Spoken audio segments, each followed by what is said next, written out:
Olá a todos, meu nome é Wesley, sou professor de matemática do Instituto Federal de Goiás, campus Aparecida de Goiânia, e hoje estou aqui para apresentar para vocês alguns assuntos relacionados às superfícies mínimas de Laguerre e sobre sua generalização para dimensões maiores, que a gente chama de hipersuperfícies aplicadas a aplicações biharmônicas. Essa apresentação ela se baseia em um projeto de pesquisa que está cadastrado junto ao EFG e também a minha tese de doutorado que eu concluí junto ao UFG. Então vamos lá, vamos falar sobre hipersuperfícies associadas a aplicações biharmônicas. Elas são de importância aí porque elas são de interesse dos arquitetos. Elas foram introduzidas por Van Garten e depois estudados por outros matemáticos ao longo do tempo. E elas são definidas como superfícies que minimizam esse operador energia geométrica, que é esse operador aqui dado por essa integral, em termos das curvaturas média e gaussiana da superfície. De forma alternativa também, existe uma outra alternativa de definir superfícies mínimas, que é superfícies que zeram esse operador laplaciano aqui, esse laplaciano com respeito à terceira forma fundamental. Então, se em todos os pontos, né, o laplaciano com respeito à terceira forma fundamental da curvatura média sobre a curvatura gaussiana for nula, a gente diz que essa superfície é Laguerre mínima ou mínima de Laguerre. A forma que a gente escolheu para encontrar, para determinar essas superfícies mínimas de Laguerre foi o que a gente chama de congruência de esferas. O que é uma congruência de esferas? São essas famílias de esferas que tangenciam a duas superfícies simultaneamente. Observe a seguinte aqui, o que eu fiz aqui foi uma curva, né, para representar uma superfície e desenhei uma reta para representar um plano.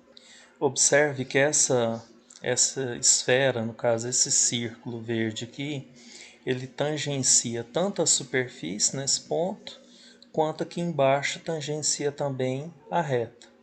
Então eu tenho esferas que tangenciam tanto a superfície quanto o plano, e isso é o que a gente chama de congruência de esferas, essa família de esferas que tangenciam simultaneamente duas superfícies. Não há necessidade de que essa superfície de baixo aqui seja um plano, caso representado por uma reta, não. Mas o que a gente vai trabalhar é com essa situação.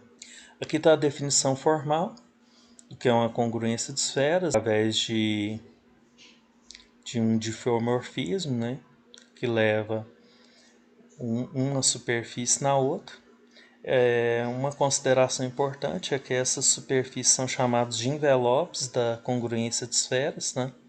Então, nesse caso aqui, essa curva é um envelope e o plano aqui de baixo é o segundo envelope. Um teorema bastante importante para que a gente tenha a cara da parametrização dessa superfície é esse aqui. Ele nos diz o seguinte, que a gente pode encontrar a cara da parametrização em termos dessas funções aqui, tá?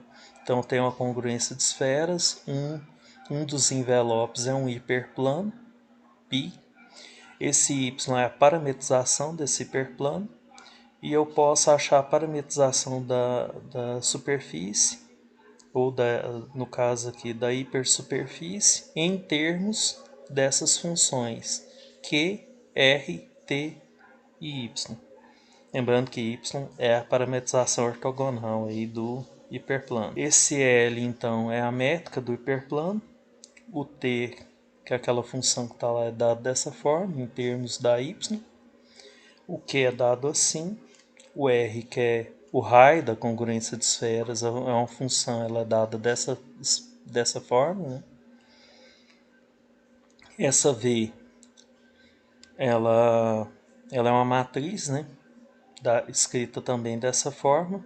E aqui no teorema ainda ele nos dá a cara da terceira forma fundamental em função aqui da métrica L e J do plano. Tá?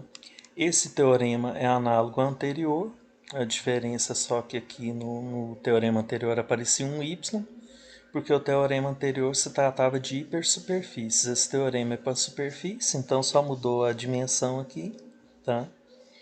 E aqui ao invés do y, a gente usou uma g para fazer esse papel. As funções t, q e r são dados dessa forma, análogo a outra.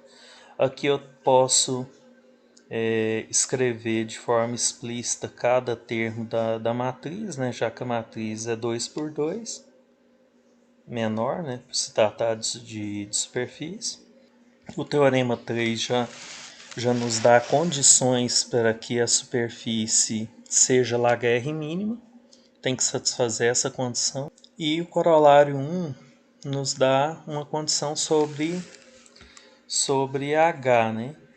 Se H for dessa forma, esse laplaciano dessa expressão é nulo. Algumas observações aqui a serem feitas é que a G aqui ela é uma função holomorfa, ela é aquela parametrização do plano, tá?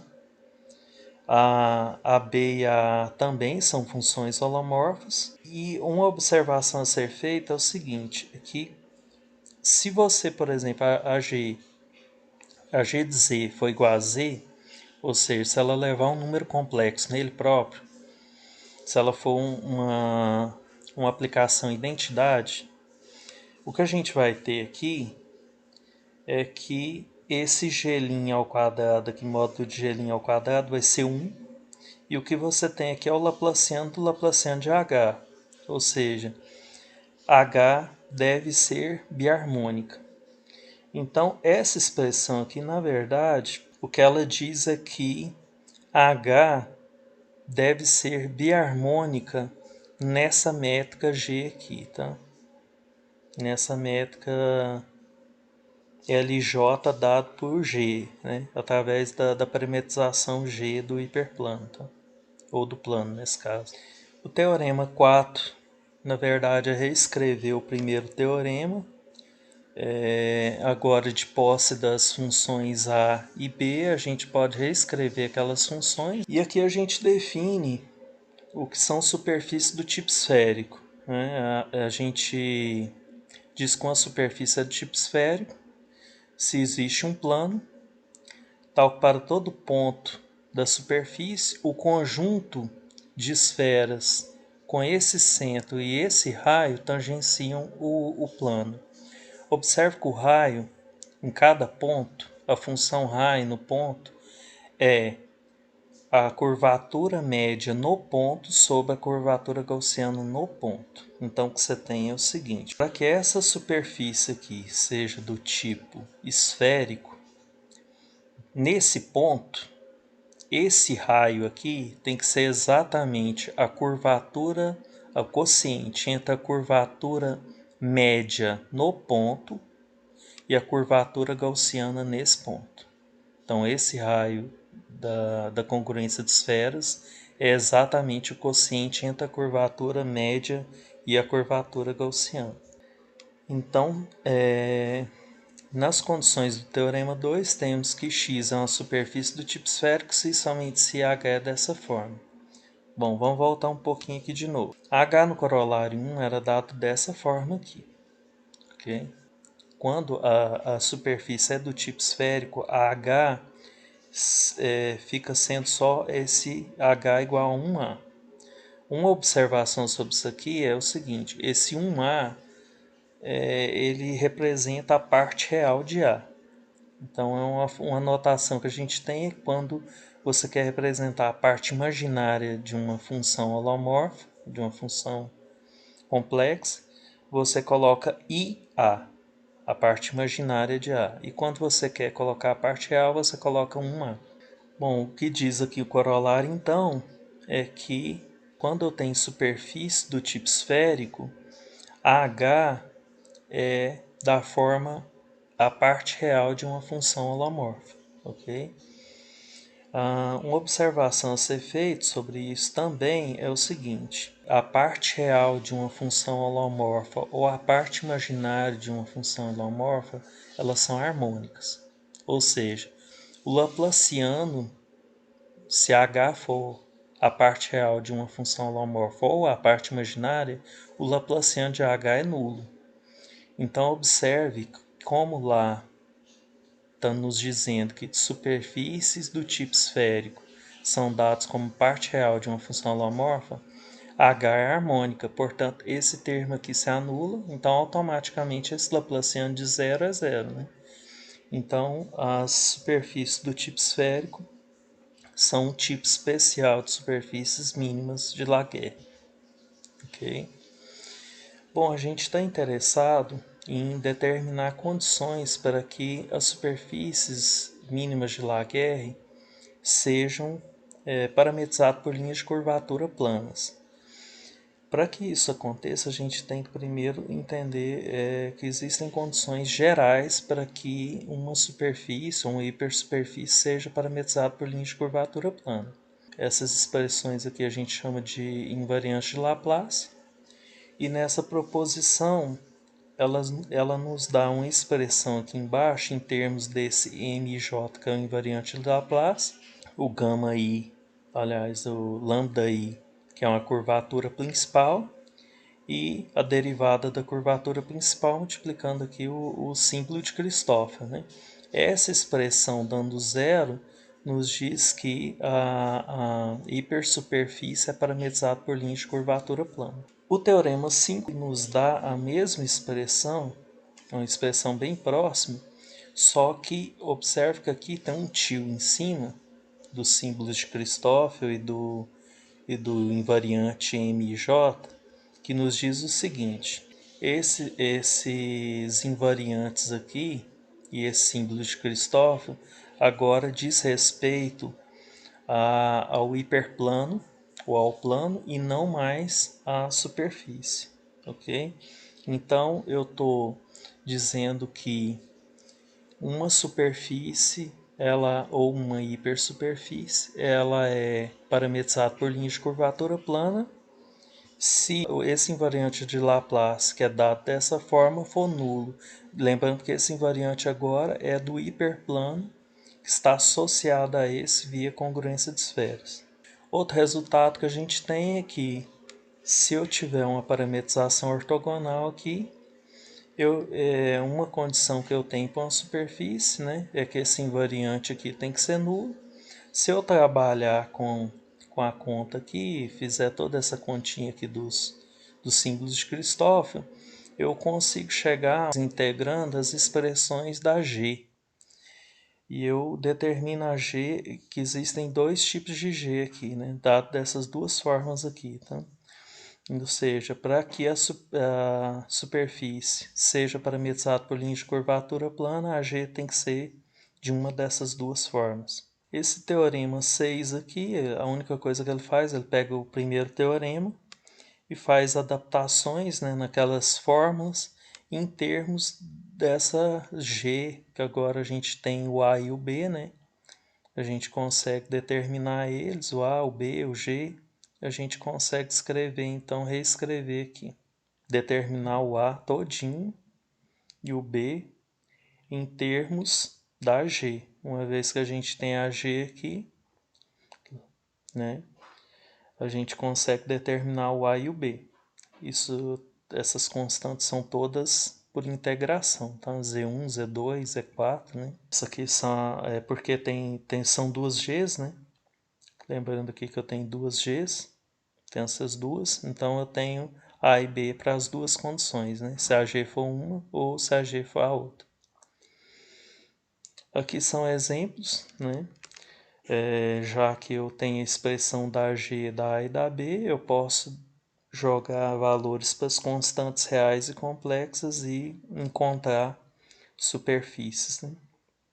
Então aqui eu tenho um exemplo, aqui eu tenho um segundo exemplo de superfícies mínimas parametrizados por linhas de curvatura plana, né?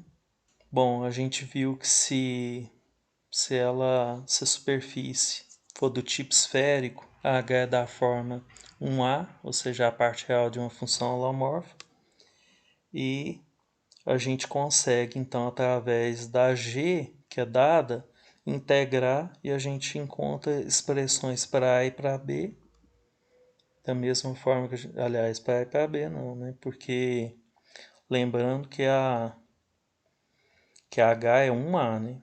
Então o B é 0, né? Então aqui a gente tem só a expressão do A para essa G e do A para essa outra G aqui. E aqui também eu consigo determinar exemplos, né? Jogar valores para as constantes reais e complexas, eu consigo determinar a G e a A de forma a criar exemplos. A gente pode então pensar em expandir essa ideia para dimensões maiores e pensar em hipersuperfícies, né?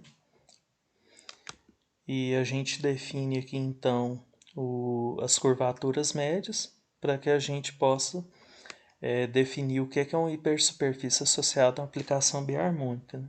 Que é uma generalização da superfície mínima de Laguerre. De forma análoga, a gente consegue definir as hipersuperfícies do tipo esférico, da mesma maneira que a gente definiu para a superfície. E na proposição 4, a gente consegue determinar condições para que a superfície seja parametrizada por linhas de curvatura, que a y, a parametrização, ela é a identidade, observa a expressão. Eu consigo determinar então e dizer que a h é uma função de variáveis separadas dessa forma aqui. Consigo dizer também que essa superfície ou hipersuperfície, no caso aqui, ela é do pan, somente se as duas últimas são nulas, né? Ou seja, o polinômio aqui, as duas primeiras mesmo, né? O polinômio é do segundo grau, né? Certo? No corolário 5, a gente, da mesma maneira, só para hipersuperfície do tipo esférico, a gente consegue determinar condições para que seja parametrizado por linhas de curvatura e acha que a f tem que ser dessa maneira e a h é uma soma dessas f's, ou seja, ela é de variáveis separáveis. E é isso. Obrigado a todos que acompanharam a apresentação e até uma próxima oportunidade. Tchau.